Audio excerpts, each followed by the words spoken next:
बच्चों, स्वागत है आप सभी का हमारे YouTube चैनल RKCI में।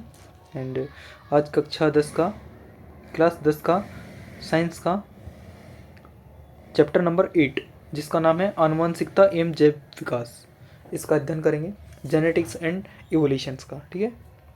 इसके अंदर हम पढ़ेंगे मेंडल्स के नियम कौन कौन से हैं, और इस चैप्टर से जितने भी मोस्ट क्वेश्चन हैं वो मैं आपको कराता हूँ, ठीक है।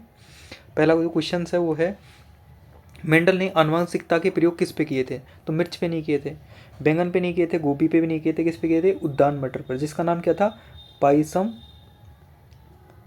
सेटाइवम। तो जो बच्चे चैनल पे नए हैं वो चैनल को सब्सक्राइब कर दें, एंड चैनल हमारे जो चैनल का टेलीग्राम लिंक है वो वीडियो का डिस्क्रिप्शन में, उसको जाके ज्वाइन कर लें, ठीक है।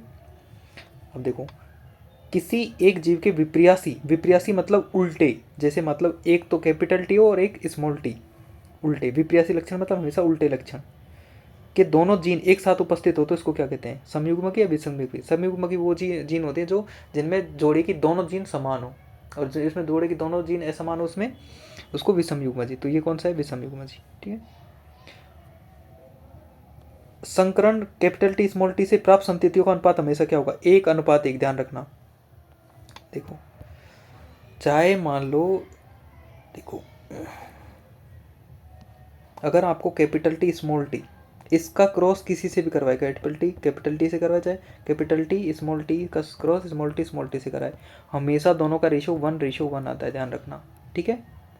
और मोनो हाइब्रिड को क्रॉस की बात करें तो मोनो हाइब्रिड में 1:1 और जीनोटाइप 1:1, और फिनोटाइप इसमें डाई हाइब्रिड में 9:3:3:1, और इसमें 121 412 21, ठीक है।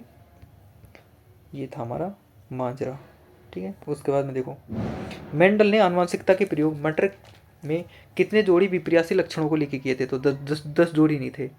कितने नहीं थे? 10 भी नहीं थे, 8 भी नहीं थे, 5 भी नहीं थे, 7 थे, ठीक है। कौन कौन से थे वो तुम छोड़ दो, बस इतने याद रखो कि 7 थे। मेंडल ने मटर के पुष्प के रंग का लक्षण एकल संकरण कराया तो F1 पीढ़ी में 3 गुलाबी फूल, 1 सफ़ेद फूल प्राप्त हुआ। प्रभावी कारक मटर के पौधे के पुष्प का रंग है। कौन सा पुष्प का रंग प्रभावी है? जिस रंग के ज़्यादा पौधे हैं वही प्रभावी लक्षण है। तो किस रंग के हैं? गुलाबी के। किसके हैं? गुलाबी, क्योंकि सफ़ेद का तो एक है, तो सफ़ेद एक ज़्यादा है कि 3 ज़्यादा है? 3 ज़्यादा है। 3 किस कलर के हैं? गुलाबी। तो कौन सा रंग प्रभावी होगा? गुलाबी। और अप्रभावी पूछ लेता तो जो लक्षण दिखाई नहीं दे रहा, कम दिखाई दे रहा, वो अप्रभावी, तो कौन हो जाएगा? सफ़ेद हो जाएगा। फिर है ये इंपॉर्टेंट क्वेश्चन मेंडल का, ये जरूर से जरूर 1 नंबर का क्वेश्चन जरूर आएगा, ठीक है। 101% लिख लो। देखो, ये पूछता है इस पादप का नाम क्या है, इस पादप का नाम क्या है, इसका नाम क्या है, इसका नाम क्या है, ठीक है। तो मैं आज आपको लिखना सिखा देता हूँ, ठीक है। अगर मान लो दोनों समान हैं तो क्या लिखोगे? प्योर। सबसे पहले क्या लिखोगे? अगर दोनों के दोनों सेम हैं, कैपिटल टी है, ये कैपिटल टी है, दोनों कैपिटल है, यानी प्योर हैं दोनों के दोनों, तो क्या लिखोगे? टी मतलब होता है टॉल, और डब्ल्यू मतलब होता है वाइट। डब्ल्यू मतलब वाइट, कैसा? सफ़ेद। देखो, लंबा, और पौधा कैसा हो जाएगा? सफ़ेद। इसमें पौधा कैसा हो जाएगा? लंबा और सफ़ेद, ठीक है। क्योंकि हम क्या करते हैं, टॉल जो कैपिटल हैं दोनों, उन्हीं को बस मेंशन करते हैं। जो कैपिटल का लक्षण है वही हमारा लक्षण होगा। देखो, इसका पादप कैसे हो जाएगा? इसका लंबा और बैंगनी रंग का, ठीक है। देखो कैसे, यहाँ पर देखो, ये स्मॉल, इसको पढ़ लेना, इसमें ये बोल रहा है कैपिटल टी तो पादप के लंबे को दर्शा रहा है। अगर मान लो कहीं स्मॉल टी आ गई, मतलब पादप बौना है। ये बात तो इसने क्वेश्चन में लिख के दी है तुमको, ठीक है। फिर मान लो तुमको दे दे कैपिटल डब्लू और कैपिटल डब्लू, ये किसको कलर प्रसिद्ध कर रहा है? सफ़ेद रंग को। अगर मान लो स्मॉल डब्लू और स्मॉल डब्लू हो तो कौन सा रंग? बैंगनी रंग, ठीक है। अब इसके साथ रंग लिख लो। देखो, कैपिटल टी ये लंबा, और स्मॉल टी मतलब बैंगनी। पुष्प कैसा हो जाएगा? लंबा व बैंगनी, ठीक है। अब देखो, capital T small T, capital W, और दोनों capital W. Capital T small T मतलब पादप कैसा, अभी भी कैसा है, लंबा, तो कैसा लिखोगे, अशुद्ध लंबा। अब कैसा है, अशुद्ध लंबा। अगर दोनों समान होते तो शुद्ध, और दोनों असमान है तो अशुद्ध पहले लगा दो। और जो बड़ा वाला लक्षण है ना, बड़ा वाला अक्षर है, वो किस रंग को प्रदर्शित कर रहा है उसका रंग लिख दो, छोटे वाले को भूल जाओ। छोटे की जगह क्या लिख दिया, अशुद्ध। ठीक है, तो क्या हो जाएगा, अशुद्ध लंबा, और क्या हो जाएगा, शुद्ध, अशुद्ध लंबा और शुद्ध, या फिर शुद्ध को हटा दो, सफ़ेद लिख दो डायरेक्ट, अशुद्ध लंबा और सफ़ेद।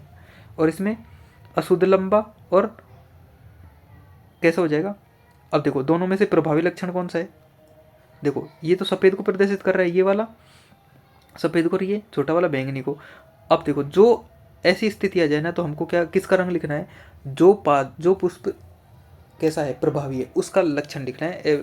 उसको जो दूसरा वाला है स्मॉल, इसको छोड़ दो।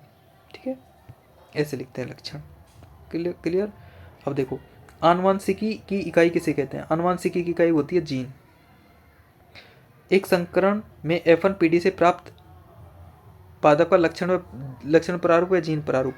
तो मोनो हाइब्रिड क्रॉस में फिनोटाइप क्या होता है, 1,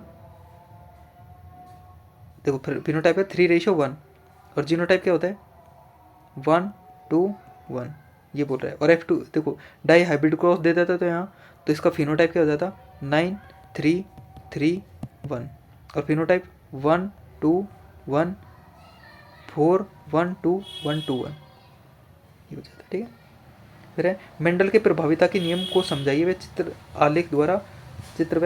का आलेख द्वारा समझाइए, यानी डायग्राम के द्वारा हमको समझाना है।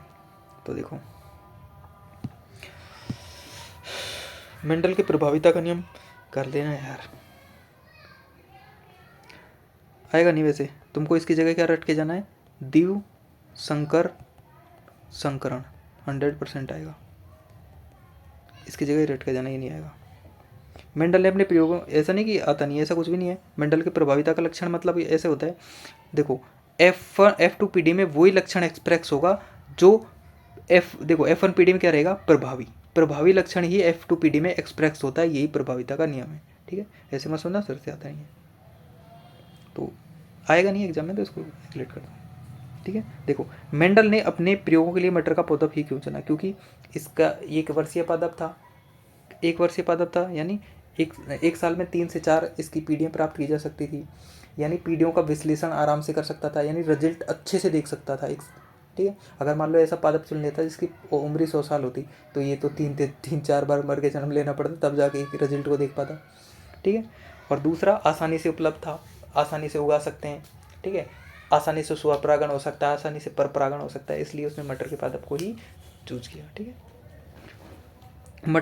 मेंडल ने मटर के पौधे के किन किन विपर्यासी लक्षणों का अध्ययन किया, तो देखो 7 थे, मैं लिखूंगा तो नहीं, बोल देता हूँ। पुष्प, देखो लिख दो यार, तुम ज्ञानी ज़्यादा हो, तुम लिख देता हूँ, लिखो। पहला है पादप की लंबाई, दूसरा है पुष्प की स्थिति, तीसरा है पुष्प का रंग, चौथा है बीज की आकृति, फिर है 5 जो नेक्स्ट है बीज का रंग, ये 5वां लक्षण है। ठीक है, फिर है छठा लक्षण, इसको मिटा देता हूँ फिर से, जिसने नहीं लिखा वीडियो पीछे करके देख लेना। फिर है छठा नंबर का फली का रंग, 7वां है फली की स्थिति। क्लियर हो गया? ठीक है, फिर है स्वतंत्र अपव्यय नियम के नियम को, ये डाइवर्ट क्रॉस ही है। ठीक है, इसको अच्छे से रट के जाना। उपार्जित लक्षणों की वंशगति छोड़ो, इम्पोर्टेंट क्वेश्चन, मोस्ट इम्पोर्टेंट, दोनों को लगा लेना, दोनों 101%, ये बड़े में आएगा, ये 3 नंबर में आएगा। आ गया, समझ लो, जरूर आएंगे ही आएंगे। ठीक है, आगे बस मैंने मानव में निर्धारण कैसे होता है, अगर ये आपसे नहीं हो रहा है दोनों क्वेश्चन, तो मेरे को फिर से कमेंट कर देना, इसके लिए अलग से वीडियो बन जाएगी। ठीक है, अगर हो जाएगा, आपकी बुक में लिख रखा है तो पढ़ लो। ठीक है, इतना हार्ड नहीं है, इजी है, आराम से आ जाएगा। ठीक है, दोनों को पढ़ना। बाकी छोड़ देना, ठीक है। Thank you for watching. और जिन बच्चों ने चैनल सब्सक्राइब नहीं किया वो कर देना, ठीक है। और अगर ये दोनों क्वेश्चन ना हो तो आप फिर से मेरे पास कमेंट कर देना, या फिर टेलीग्राम चैनल पे वहाँ पे जाके बता देना कि ये नहीं समझ आया, इसका बना दो, तो देख लेंगे, ठीक है। और आपकी बुक में वो तो अच्छे से उसी को पढ़ना, बार बार अलग थोड़ी बताऊँगा, वो ये है बस। Thank you for watching.